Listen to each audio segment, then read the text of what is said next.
Hi guys, Nameless Crusader here with the Justice Crew of Oshawa. I know it's been a short little while since my last video. I've been pretty busy with side projects that have been very time demanding. But from this point forward, I am to do a video a week. In our last video, we did a video on gear types and selection and how that affects different mission types. So for this video, I figure I'd cover a very important topic, and that's the different things that you can do as a real-life superhero, which I'll dub mission types. Now, as I've said in my previous videos, I'm far from the most knowledgeable or expert person in the RLSH community, but I do think that this video can serve as a useful starting point for those who are interested in getting into it. And if anyone feels like chiming in, feel free to do so in the comment section. So, yeah, for people who want to dedicate their own time, money, and their personal safety to better their community, no one really has a place to judge how you choose to do that, as long as you have a net positive benefit for society. In terms of the 4 mission types that I'll be going over, I basically chose one for each gear paradigm type. As you can tell, I have like a obsession with this gear paradigm.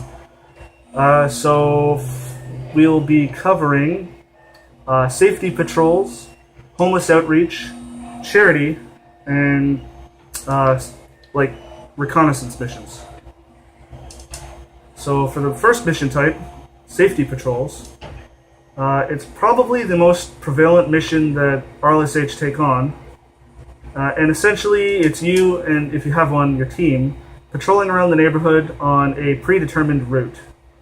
If you are on a team, it's always a good idea to set a rally point for your team members to meet up at if you get split up. While out on patrol, you keep an eye out for suspicious or criminal activity, and it's always a good idea to have phoned into the police to let them know you're going to be out before you end up going out on patrol. And as I mentioned in my previous videos, this video as well is more oriented towards Canadian RLSH, who have a limited set of legal options for how they may respond to certain situations. But if you do happen across something, try to de-escalate the situation if possible. Only jump in if someone is in immediate danger, such as an ongoing rape, mugging, beating, etc. And also be wary of your own personal safety. You don't want to be another victim. Call in to 911 before you interject yourself into a situation, and leave the phone line open as you approach the situation. Don't fight back unless you or someone else's life is in danger. If the suspect throws 1 or 2 sucker punches at you and there's no weapons involved, just suck it up. If you have a camera, take good photos and or video of the event in progress. And if and when time allows, so take video and pictures only when time allows. So don't be actively getting decked in the face and try and take a picture of the guy. So nothing says guilty to police quite like a picture of the crime in progress with the suspect center frame. On that note, let's discuss useful equipment for these types of missions. Walkie-talkies for inter-team communication, flashlights, cameras, notebooks, and caution tape are all useful things to have with you. I've already covered why the camera is useful, but the notebook is an underrated piece of equipment good for writing down license plates, suspect descriptions while they're still fresh in memory, names, contact information of passing witnesses, so on and so forth. The inclusion of caution tape is an obvious one. If you find a fresh crime scene or damaged property posing danger to the public, you can tape it off to prevent contamination or prevent people from hurting themselves. And it's usually pretty cheap. I actually got mine from Dollarama for like $2. If you've watched my previous videos, you probably could have guessed that the most efficient gear paradigm for this is defense, especially if you're a lone RLSH. Patrolling at night in RLSH gear paints a big target on your back if you're not super observant and careful, so being armored up to protect yourself is not a bad idea. In terms of risks and things to be wary about, obviously your own personal safety is big on the list. Another strong consideration is the law. If you do find yourself in the middle of an altercation, be aware of what the law is and what you are and are not allowed to do. Remember that wearing a mask is only legal in most parts of Canada if you are not judged to be, or with the intent of, committing a crime, which is entirely left up to the consideration of the responding officer. If you've made it clear that you've attempted to remain peaceful through the entire ordeal, you'll likely be in the clear, but being aggressive and duking it out is likely to get you levied with assault, disguised with intent, as well as a bevy of other charges. Just make sure to remain peaceful and extremely observant of what's going on around you. You should not be looking at your phone or be engrossed in heavy conversation with your teammates while patrolling. So moving on to the second mission type, homeless outreach.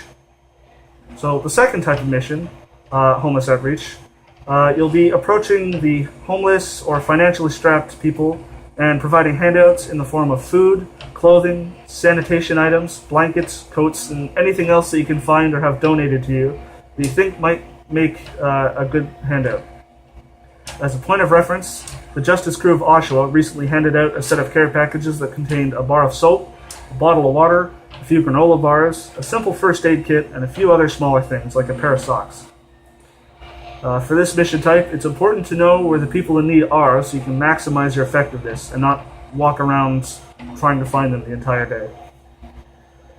In terms of the equipment to bring with you, not too many extra items are needed outside of the care packages and donation items.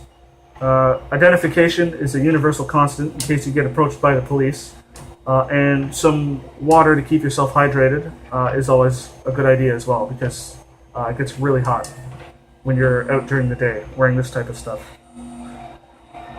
So for homeless outreach missions, your most efficient gear paradigm point is friendliness. You want to be bright, cheery, and welcoming, especially at night if you're approaching people. The importance of this varies depending on the time of day you choose to do this mission, but having a friendly, colorful, even silly appearance can help ensure a smooth first few minutes when you start talking to someone. In terms of risks, there are not as much risks as nighttime safety patrols, but you still have to be careful. Not to stereotype, but there is an undeniable overlap between homeless individuals and substance abuse and other criminal behavior. There's always the possibility that you'll encounter someone who overreaches and tries to take more than their fair share. I myself had that happen to me in Toronto when we did a meetup with the Trillium Guards of Ontario. So just be firm in that there has to be enough to go around, and if you feel the situation becoming tense, it's best to leave the area and pursue outreach at a different location. For the third mission type, we'll cover charity and community volunteering. So I personally feel as though this particular mission type is underrepresented within the real-life superhero community, although I don't think that's particularly the fault of anyone in the RLSH community. In a world where costume crusaders are still a humorous novelty to most people, official organizations are hesitant to extend an invitation to an anonymous masked individual. That's not always the case though, and it's not too difficult to find charities and community groups that are willing to look past the masked outfit for free labor. Although it will vary from place to place, it's safe to say that most places that are looking for volunteer work are looking for some sort of physical labor or minor administrative work. So depending on the type of job that they end up having you for, be prepared to do lifting or a lot of walking around, or in the case of administrative duties, educate yourself on not only the goings-on of the event itself, but the organization for which you are lending your time. That way you can answer most questions that come your way about the event or the charity that's hosting it. In terms of equipment, not too much will be needed, but it's a good idea to maintain a day's worth of supplies. And this includes food, water. Pack yourself a little day carry bag, basically. For example, if you're manning a desk, bring a pen and paper for writing down notes, or a small first aid kit if you're doing physical work. Lifting gloves is also a really good idea. For these types of missions, the most efficient gear paradigm to aim for is agility. An outfit that is well suited to a wide range of movements for long durations of time, with the ability to regulate your body temperature, is a good idea, especially if you're doing physical work out in the hot sun. You don't want to be layered under all sorts of armor or an insulating spandex if you're going to be lifting 60-pound boxes for hours on end. In terms of risks, thankfully, charity and volunteer work have relatively low risk factor, except for maybe personal injury from physical work.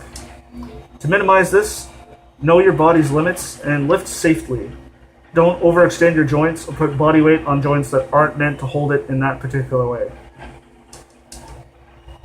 The final mission type I'll be covering is reconnaissance and information gathering. The concept is pretty straightforward. If you suspect someone of criminal wrongdoing, such as ongoing harassment, threats, heavy drug use, etc., you might want to embark on this sort of mission. This mission type is a little more long-term and passive. Essentially, you want to keep a time-detailed journal detailing the suspect in question and the alleged crime, as well as detailed accounts of any events that take place that you think might be related. For instance, if you suspect someone of abusing their spouse and notice one morning that their partner has a bruise that wasn't there the day before, make a note of it. As well, pictures or video or audio recordings go a long way in helping out a case. Remember that most of Canada is actually what's called a one-party consent country, which means that you may record other people as long as one person in the party, normally the cameraman, knows that they are being filmed and recorded and agrees to it. However, this only works if you are not going out of your way to record someone on private property that is not your own. When you think you've collected enough evidence on the matter, turn it all over to the police, although it never hurts to keep a copy of all data for yourself. With any luck, the police will launch an investigation and potentially even levy charges immediately based on the quality and quantity of provided evidence. You may also do so anonymously, and I recommend doing that unless you want to be called in for testimony as your civilian self. For equipment, this mission type can be quite varied in approach. Cameras, portable microphones, notebooks, and a cover story are all good things to have. Anything else is left up to your discretion. Just make sure that ownership and usage of whatever you bring to the table is legal.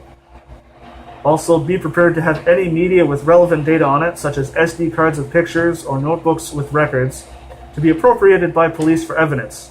So it's a good idea to back up your evidence for your records before calling the police and turning it over. Also, be prepared for the possibility that it won't be returned to you for quite a while if a case develops and it goes to trial.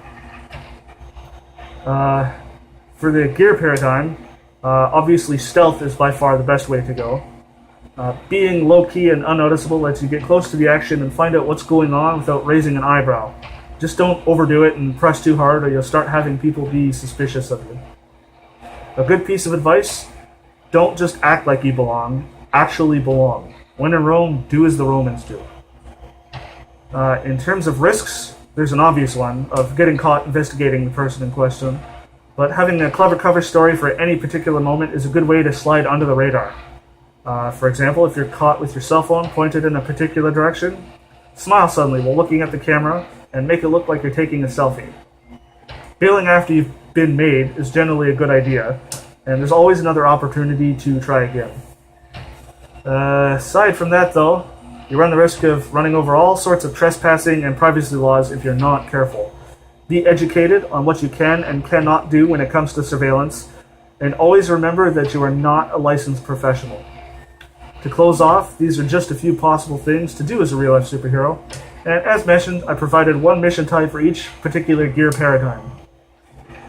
There's no fixed list of what someone may do as a real-life superhero, but if you think your actions are net positive benefit for humanity, then no one has the right to judge how you go about it, as long as you stay morally and legally good. Play to your strengths, be wary of your weaknesses, and above all else, do what you think is right. And if there's any law enforcement watching this that want to chip in, feel free to post some comments in the comment section below, and I'll make sure to include them on any future videos that I do on the matter.